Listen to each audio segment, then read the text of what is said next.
Now, outside of the purview of the FDA, there are several other options that are quite popular. One of them is something called desiccated thyroid. Can you explain what that is? Desiccated thyroid extract is it's a powder of pig's thyroid. It was the second treatment that was developed for hypothyroidism.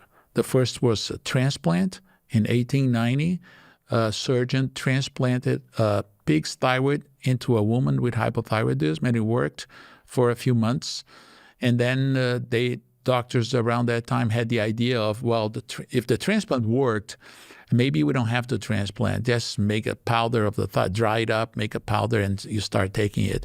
And so it has been used since maybe 1900, so for 125 years.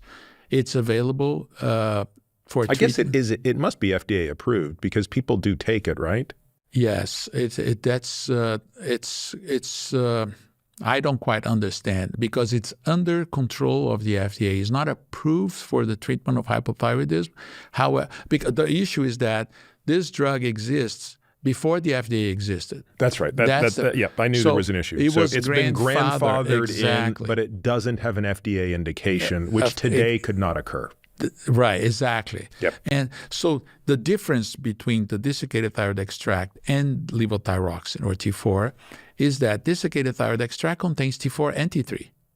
And when you just take levothyroxine, you only take the prohormone, hoping that the body will activate proper amounts of T4 into T3. Now, this, for reasons that aren't entirely clear to me, has become yet another example of something that is highly emotional and religious. So there are clearly people on both sides of this debate, right? There are people that would say, and have said and do say, desiccated thyroid hormone replacement has no place in the treatment of humans with hypothyroidism. At the other end of that spectrum, there are people who say giving people anything other than desiccated thyroid for all of these amazing reasons, which is you're giving T4 and T3 simultaneously. The T3 is sort of time released, therefore the patients can tolerate it in a way that they can't with just straight T3. Doing anything but this is inhumane.